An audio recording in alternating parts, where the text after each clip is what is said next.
passage. Alors Jean-Claude Nzita est surnommé soldat du peuple, car c'est un homme politique kabindais, artisan de la non-violence. Il a notamment été conseiller spécial, ou en tout cas il assume encore ses fonctions en matière de communication auprès de son grand-père, Nzita Enriquez Thiago, qui est le président de l'État du Cabinda. Il a également grandi chez les prêtres catholiques du Sacré-Cœur de Jésus comme séminariste, mais il va lui-même se présenter. Bonjour Jean-Claude Nzita. Bonjour, monsieur Henri. Alors merci d'avoir fait le voyage de Genève pour venir à la rencontre de Radio Beauté, la voix de la diaspora africaine. Vous êtes membre de la diaspora africaine de Suisse et donc il est tout à fait normal que nous puissions au fond échanger sur à la fois vos activités mais surtout sur le combat que vous menez. Alors on va peut-être un peu faire connaissance avec vous. À quand remonte d'abord votre vocation, cet engagement en faveur de Cabinda? Mon engagement pour la lutte de libération du Cabinda, ça remonte depuis mon enfance. Depuis que j'ai 14 ans, j'ai toujours voulu militer pour la liberté et les droits du peuple cabindais. Alors on voit qu'il y a une ambiance familiale qui a été propice à cet engagement. Est-ce qu'il y a eu un déclic, est-ce qu'il y a eu un événement particulier qui vous a convaincu de vous engager durablement? Surtout l'arrestation de mon père qui a été arrêté au Congo, Kinshasa. Vu la situation de ma famille, ça m'a motivé plus à connaître l'histoire du Cabinda. Voilà. C'était en quelle année? C'était en 1997. Alors, vous êtes en Suisse, vous avez fondé la CIS. Alors, quels sont les buts poursuivis par cette organisation? Et surtout, est-ce que par rapport à ce qui se passe à Cabinda, vous avez des informations qui sont actualisées et qui vous permettent éventuellement de nous en dire un peu plus tout finalement? Non, stridons au Cabinda, nous savons tout ce qui se passe au Cabinda. Notre association a été créée pour défendre les intérêts du peuple cabindais dans la diaspora. Et nous militons dans cette association pour faire savoir à la communauté internationale ce qui se passe au Cabinda. Alors, j'ai lu en fait en parcourant les différents documents vous concernant ainsi que le mouvement que vous représentez que en fait vous luttez pour l'autodétermination du peuple cabindais. Alors, pour ceux qui nous écoutent, ça peut paraître un peu flou, hein, puisque bon, on sait que l'enclave de Cabinda est administrée par l'Angola, mais ce que les gens ne savent pas toujours, c'est qu'il y a effectivement une volonté de la part d'une partie de la population de s'affranchir de la tutelle angolaise. Pouvez-vous peut-être ici, pour nos téléspectateurs, pour nos auditeurs, pour nos amis auditeurs, eh bien, nous rappeler un peu le contexte? En fait, le Cabinda, c'est un territoire qui est occupé illégalement de l'Angola. Le Cabinda a son histoire. Le Cabinda, ça fait partie des 3 Congos. Parce qu'en Afrique, nous avons les 3 Congos. Cela, ça veut dire Congo portugais, qui est le Cabinda, Congo belge, qui est la RDC, et Congo français, qui est le Congo Brazzaville. Le Cabinda fait partie de ces 3 Congos. Et le Cabinda a été occupé militairement, envoyé par l'Angola. Donc c'est pour cela, nous, les Cabindais, nous revendiquons notre indépendance, notre droit de peuple. Parce que nous avons une histoire, nous avons un territoire, nous avons une langue, nous avons notre histoire. C'est pour ça que nous militons, nous voulons la libération de notre territoire qui est le Cabinda. Alors, cela fait longtemps, en tout cas c'est ce que votre organisation atteste, hein, que l'enclave de Cabinda est occupée par les autorités angolaises. Vous dénoncez d'ailleurs des violations massives de droits de l'homme, des traitements inhumains et dégradants. Est-ce que vous avez obtenu des échos favorables à l'étranger? Est-ce que vous avez approché certains pays, certaines puissances? Est-ce que vous avez attiré l'attention de la communauté internationale sur l'ampleur de ce que vous dénoncez? Mais en fait, la communauté internationale ne s'intéresse pas au Cabinda. Au Cabinda, nous subissons la violation grave des droits de l'homme. Le gouvernement angolais exploite, terrorise notre peuple.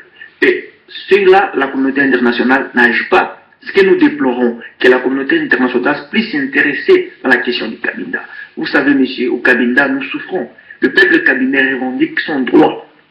Nous voulons notre pays soit conduit par nous, Cabindais. Nous ne voulons pas l'esclavagisme que l'Angola fait subir à notre population au Cabinda. Est-ce que vous avez essayé de prendre langue avec les autorités de Luanda pour d'abord attirer l'attention sur le fait qu'il y a effectivement des violations massives de droits de l'homme, et puis pour examiner les modalités éventuelles d'une autonomie? En fait, l'Angola n'accepte pas de négocier ou de parler avec tous les dirigeants kabindais. Pour quelle raison? En fait, ça, il faut demander aux autorités angolaises. Nous avons toujours voulu s'asseoir autour d'une table pour discuter la question du Cabinda. Mais ça, cela, l'Angola n'accepte pas. Et la communauté internationale devait mettre la pression au gouvernement angolais pour qu'il y ait un dialogue entre les dirigeants kabindais et le gouvernement angolais. Alors, nous savons que il y a d'importants gisements de pétrole dans votre enclave. Est-ce que l'on peut, par extrapolation, considérer que l'une des raisons pour lesquelles Luanda n'est pas disposé à lâcher justement Cabinda, c'est précisément à cause de ses ressources naturelles? Oui, effectivement, à cause du pétrole, mais le peuple du Cabinda, nous ne luttons pas pour le pétrole d'abord, nous luttons pour notre identité. Nous avons besoin que notre identité soit reconnue, parce que nous étions reconnus à l'époque de l'OEA comme 39e État à décoloniser. Et l'Angola était reconnu comme 35e État africain. Nous avons signé des traités. Il y a eu des traités de Simulambuku et des notables Cabinda. Ils ont signé avec le Portugal pour la protection des Cabinda. Aujourd'hui, les Cabinda souffrent. Pourquoi? La question des Cabinda doit être exposée devant la communauté internationale. Ce n'est pas seulement les Cabindais face aux Angolais. Parce que c'est une question cruciale de la souveraineté d'un peuple qui veut sa liberté. Alors tout à l'heure, je vous avais demandé si vous aviez entrepris des démarches auprès de la communauté internationale pour attirer l'attention sur ce qui se passait à Cabinda. Avez-vous reçu des réponses? Avez-vous obtenu des réponses, ou en tout cas des accusés de réceptions éventuelles au courrier que vous auriez envoyé aux différents pays de la communauté internationale? Est-ce que vous avez entrepris une démarche auprès de l'Union africaine, auprès de l'ONU? Enfin voilà. Pour ce que j'avais dit, l'Union africaine a reconnu les Cabinda comme 39e État à décoloniser. À l'époque de l'OU. À l'époque de l'OU, bien sûr. Mais tout cela, la communauté internationale suit avec beaucoup d'attention la question du Cabinda. Est-ce que la communauté internationale ne s'intéresse pas des Cabinda? Elle préfère s'intéresser à la question du Syrie, au Mali. Mais le Cabinda, on ne s'intéresse pas de notre peuple, alors que notre peuple, nous sommes bafoués, les droits du peuple au Cabinda n'existaient pas. Tout cela, l'ONU ou la communauté internationale, ils savent tous ce qui se passe au Cabinda, mais il n'y a pas l'intérêt. Nous ne savons pas, on ne sait pas pourquoi.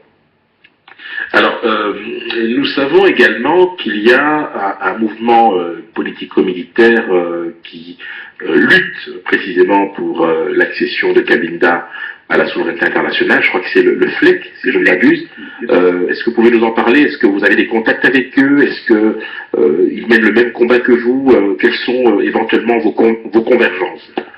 En fait, le FLEC, c'est Front de libération de l'État du Cabinda qui lutte pour l'indépendance du Cabinda.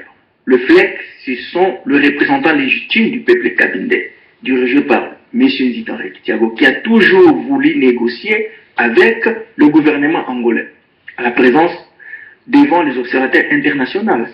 Mais depuis longtemps, le FLEC milite pour l'indépendance, pour l'identité cabindaise usurpée par l'Angola. Alors, est-ce que, à côté de la CES, dont vous êtes le président, votre mouvement est représenté dans d'autres pays ici en Occident? Est-ce que, là encore, pour le coup, vous envisagez des actions pour sensibiliser les opinions publiques? Parce que vous savez qu'aujourd'hui, lorsque un peuple s'estime lésé ou bafoué, le meilleur moyen de sensibiliser eh bien, la communauté internationale, c'est eh bien, d'atteindre les opinions publiques qui ont une capacité à faire changer d'avis les gouvernants, ou à tout le moins à attirer leur attention. Mais pour rectifier la CES, ce n'est pas un mouvement politique.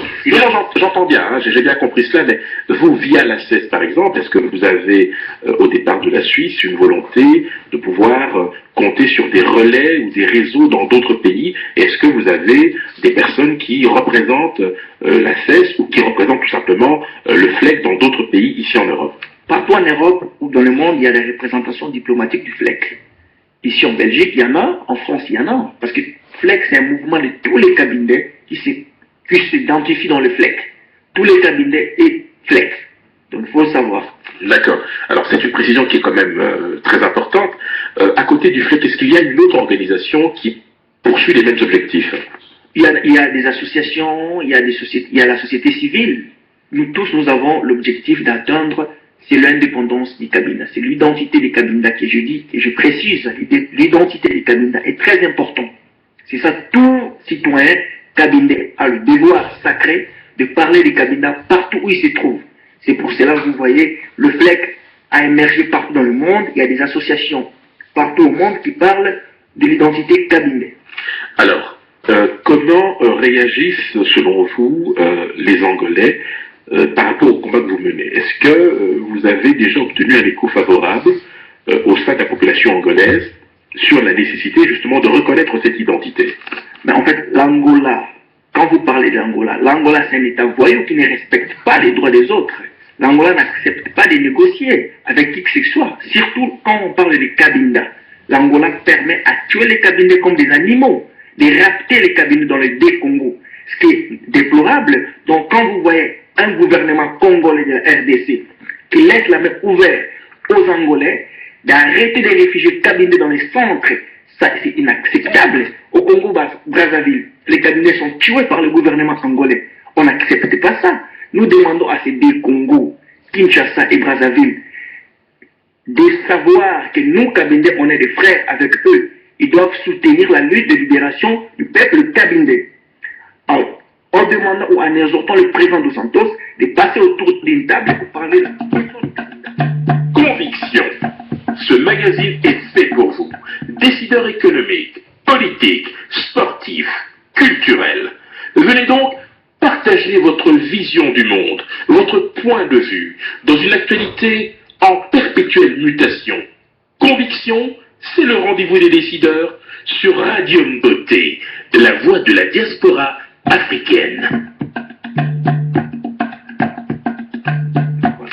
Alors, ici, ce que vous venez de dire, en fait, c'est que les gouvernements des deux Congos, donc Congo-Brazzaville et Congo-Kinshasa, tolèrent d'une certaine manière les exactions commises par le gouvernement de Luanda envers votre peuple, et surtout, ces deux pays se chargent eux-mêmes, en fait, de persécuter vos frères et sœurs qui sont sur leur territoire. Alors, est-ce que, selon vous, cette sorte de, j'allais dire, de complaisance à l'égard du gouvernement de Luanda n'est pas due au fait que, précisément, Dos Santos a réussi à mettre dans sa botte, en fait, Denis Sassou Nguesso et Joseph Kabila, et surtout la puissance militaire de Luanda? Est-ce que ce n'est pas justement un argument qui fait que ces deux pays, finalement, acceptent de s'adonner à ce genre de besogne? En fait, les grands pays comme la République démocratique du Congo ne doit pas accepter cette influence du gouvernement angolais qui l'oblige à arrêter des cabinets, qui oblige au Congo-Brazzaville de maltraiter les cabinets. Ça, on n'accepte pas ce que je dis. Mais dans le même temps, on est quand même surpris de voir que le même gouvernement de Luanda n'hésite pas, lorsqu'il y a des expulsions massives de Congolais, de couvrir en fait les viols massifs qui sont commis par les soldats angolais. Comment vous expliquez que d'un côté Kinshasa, qui visiblement monte assez timidement au créneau pour dénoncer ces exactions dont sont victimes ses ressortissants, et de l'autre côté ce même gouvernement de Kinshasa qui met la main à la pâte en harcelant vos compatriotes? Comment vous expliquez cette contradiction? Mais je veux d'abord expliquer. Quand nos compatriotes, nos frères des Congo-Kinshasa sont expulsés au cabinet ou maltraités, c'est notre association qui monte à créneau pour dénoncer ça. Après, si nous voyons à la télé ou dans les journaux, le gouvernement congolais n'accepte même pas ça parce que les Congolais, les citoyens congolais de RDC sont maltraités au cabinet. Ils sont violés, sont arrêtés, les femmes sont tabassées à la mort. Et pourquoi le gouvernement de Kinshasa ne réagit pas selon vous? Ben là, il faut demander au gouvernement congolais. Moi, je dis respect au Congo, je ne peux pas m'emmêler dans les affaires intérieures, mais il pose la question au gouvernement congolais. Pourquoi? Alors, on l'aura bien compris, donc c'est une situation extrêmement préoccupante.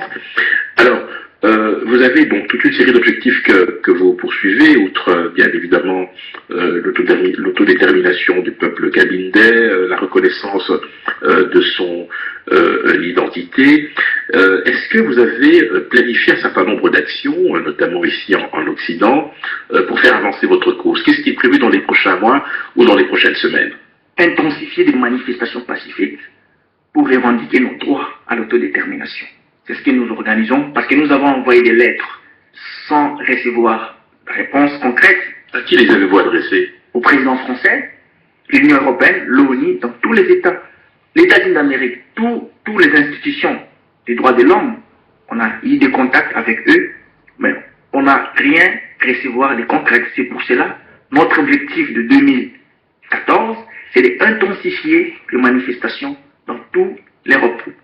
Alors, à combien estimez-vous la diaspora kabindaise aujourd'hui à l'étranger? C'est une bonne question, mais je ne sais pas comment vous répondre. Il y en a beaucoup. D'accord.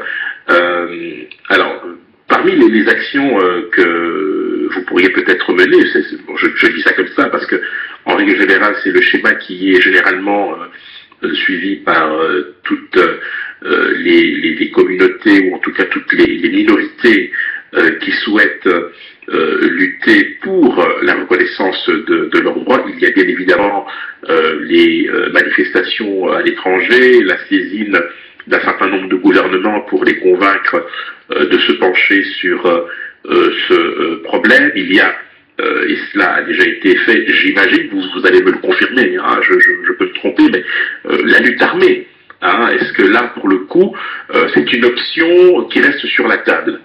Ce que nous sommes au Cabinda, nous sommes agressés par l'Angola. Et les enfants cabindais défendent par le nom du FLEC. Et les forces armées cabindaises existent au Cabinda.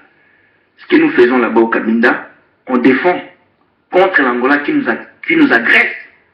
Et notre armée cabindaise, ils sont là pour défendre. Et le chef suprême de l'armée cabindaise, Nessenzi Thiago, il a toujours montré sa bonne foi, sa bonne volonté de s'asseoir autour d'une table pour parler des questions du Cabinda.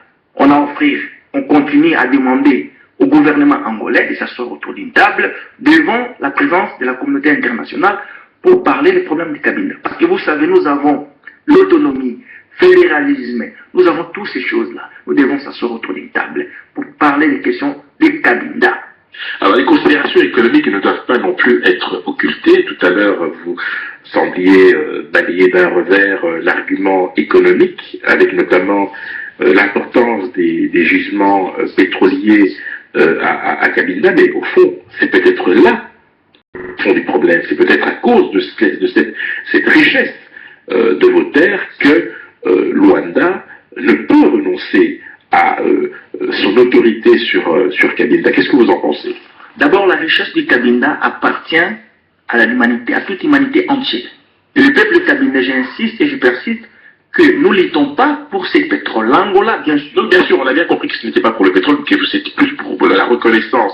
Mais reconnaissez quand même que c'est peut-être aussi l'une des raisons pour lesquelles les autorités de Luanda restent inflexibles à l'égard de votre peuple. Bien sûr, parce qu'avec le pétrole du Cabinda, l'Angola se permet à faire tout avec cet argent, avec ces richesses du pétrole. L'Angola se permet à tout faire. Nous savons tout ça. Mais nous insistons d'abord, si l'Angola avait du pétrole du Cabinda, nous devons d'abord s'asseoir autour d'une table, parler de la question du pétrole ou de la personne, la question... Alors, est-ce que vous n'avez pas le sentiment que Luanda a peut-être, au fond, un schéma dans sa tête? Certes, Luanda refuse de négocier ou de discuter avec vous, mais quelle serait, selon vous, l'initiative qui pourrait être prise par vous et qui pourrait éventuellement rassurer Luanda, c'est-à-dire dans un premier temps pour éviter le choc frontal, est-ce que vous seriez disposé à faire des concessions par exemple? D'abord, ce que nous voulons, c'est d'abord de faire conférence intercabinet, une concertation que tous les cabinets doivent s'unir, parler, ce que nous devons aller présenter aux autorités angolaises. Ah ok, ça c'est envisageable? Parce que le président, il a toujours voulu qu'on fasse ces démarches-là. Nous avons demandé, puisque l'économie des Cabinda, l'argent, c'est l'Angolais qui gère. Nous avons demandé au gouvernement angolais de financer l'intercabindaise. Ils ont accepté? On a Nous avons envoyé des émissaires à Luanda, et jusqu'à présent, il n'y a pas de réponse. Donc ça fait combien d'années que vous demandez cette rencontre intercabindaise? Ça fait au moins 8 ans aujourd'hui. Nous insistons sur ça. Le président de l'UNITA, M. Samakouva, était à visite à Paris. Il a vu son homologue Nzita Chicago, son frère d'ailleurs, qu'il avait envoyé une lettre à son président José dos Santos pour cette initiative. Nous n'avons pas reçu une réponse concrète de la part du gouvernement angolais. Alors, on voit que c'est un combat de tous les jours. Vous allez devoir, en tout cas, à la lumière de ce que vous venez de nous dire, eh bien, mettre les bouchées doubles pour que votre cause soit entendue. Au niveau de la sous-région, au niveau du continent africain, au niveau des organisations régionales comme la SADC à laquelle appartient l'Angola, au niveau de la conférence internationale sur la région des Grands Lacs à laquelle appartient également l'Angola. Je rappelle que l'Angola va prendre la présidence en exercice de la CIRGL cette année, puisque bon, il y a la réunion qui s'est tenue à Luanda le mercredi 15 janvier 2014. Est-ce que là, vous avez, pour le coup, des pistes ou des ouvertures possibles pour justement faire passer des messages vers ces deux grandes organisations?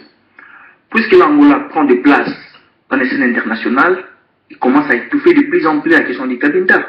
Parce que chaque pays qui voudra parler des Cabinda, l'Angola financera des grosses sommes pour faire taire la question du Cabinda. La presse internationale n'a jamais voulu parler des Cabinda. Personne n'entend parler des Cabinda. Il y a des choses graves au Cabinda, plus que ce qu'on voit au Mali ou à Syrie là-bas. Mais quel intérêt le gouvernement angolais aurait à commettre ces massacres, ces exactions, puisque ça peut se retourner contre lui? Pourquoi? Parce que le Cabinda veut son droit à l'autodétermination. Il y a une résistance organisée sur place que Luanda se doit de réprimer, selon vous.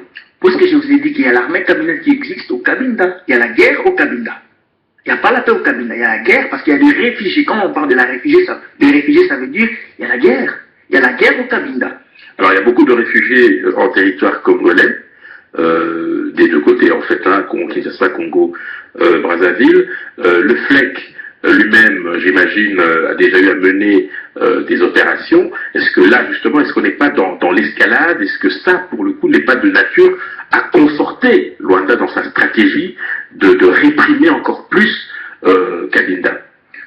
Ben, pour être bref, en fait, ce que nous sommes là-bas au Cabinda, le FLEC riposte quand nous sommes attaqués par les Angolais.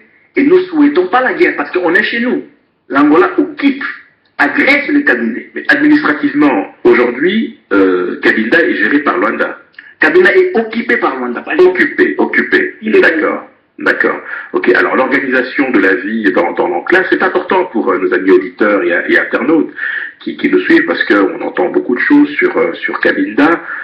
Donc à l'heure actuelle, donc vous estimez que vous êtes sous occupation angolaise, vous souhaitez une reconnaissance de votre identité et votre droit à l'autodétermination. On a bien compris que c'est un processus que Luanda ne peut pas accepter. On peut supposer que des raisons économiques mais également géostratégiques dissuadent en tout cas Dos Santos, le président angolais, de pouvoir accéder à votre demande. Alors qu'est-ce qui reste? Quelle est la solution finalement?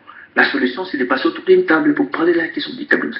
Parce que le président Dos Santos, il doit savoir que les gens qu'il est en train de tuer au Cabinda, ils ont des enfants. Et la vengeance de ces enfants sera grave.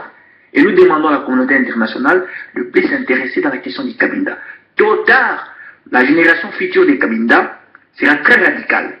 Sera très radical. C'est pour ça que nous déplorons à la communauté internationale, aux États-Unis d'Amérique, gouvernement français, toute l'Union européenne s'intéresser dans la question du Cabinda. Eh bien, ce sera le mot de la fin. C'était donc Jean-Claude Nzita, président de l'ACES, l'association des Cabindais en Suisse, mais qui est également conseiller spécial en matière de communication de M. Nzita Enriquez Thiago, qui est le président de l'État du Cabinda. Nous avons, durant une vingtaine de minutes, abordé la question de cette enclave qui vit sous occupation angolaise. C'est en tout cas le point de vue de Monsieur Nzita. Alors on terminera par un adage cabindais.